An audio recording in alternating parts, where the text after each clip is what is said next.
I gotta tell y'all about my jewelry journey today because it was pretty crazy. It ended up with having this 24 karat diamond cut Baht chain. This is also a 24 karat pendant right here, and I'm very happy with the setup because I've been wanting to talk about more Asian gold on here, right? So I traded it for a 22 karat Franco. But first of all, I went to 3 different jewelry spots, 3 different Asian gold spots. That's what I should say.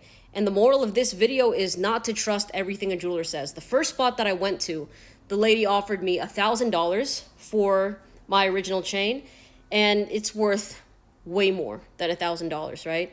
And later on, she says, "Oh, the clasps aren't real." And I was like, "No, the clasps are 22 karat. And mind you, this chain has been tested by like 5 other jewelers, and they're all like, yes, this is an authentic 22 karat gold chain. It's not just the scratch test they were doing. They also had the gun, and then they also put it in the machine. Gosh, I'm blanking on the name of it, but it's where you put the chain in it, and it shows you the breakdown of everything, right? So this thing has been checked. It was solid 22 karat gold. And then she tells me, "Oh yeah, this chain isn't real because, see my magnet? It's sticking to my magnet." But the part that was sticking to her magnet was the lobster clasp. And I said, "No, the gold is real. There's literally metal in that in order for it to open up. Like there's a metal spring in it. That's why it's sticking. It's not the gold." Long story short, I did not do business with them, other place, but still I felt that what they were trying to get for the chain I had just wasn't good enough. So I literally went to go at some pho restaurant, right? I had some spring rolls. I was going to go back to my car and I see another jewelry spot like tucked away. I go inside.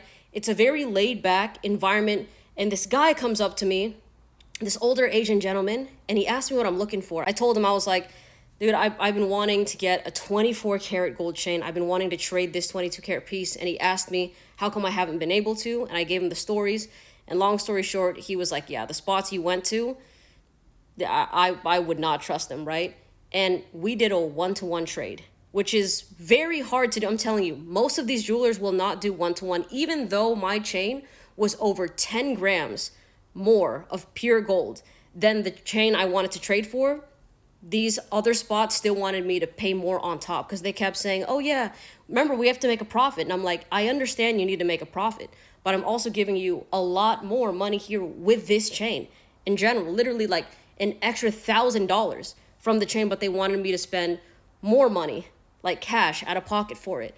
And it did not feel right. And also the things that were like being said, I'm like, this is not really, come on, like calling a chain fake because it's stuck to a magnet when there's literally a metal spring in there is common sense with jewelers across the board. But the fact that was something that was said, I was like, that's super, super sketch. But anyways, this guy literally gave me this pendant, gave me this chain setup. He did tell me though that it's semi-hollow, which is normal with Baht chains. And that was the thing. Honestly, guys, I was like, damn, should I trade a solid gold piece for like a semi-hollow piece? But truthfully, I don't have any Asian gold, and I have a lot of 22 karat pieces, and I think it'd be a good way to kind of diversify the collection that I have. So let me show you what this looks like under the sunlight so you could see. But I have been loving this. It's 17 inches on my neck, and I think that the Baht chain is maybe 2.5 millimeters, something like that.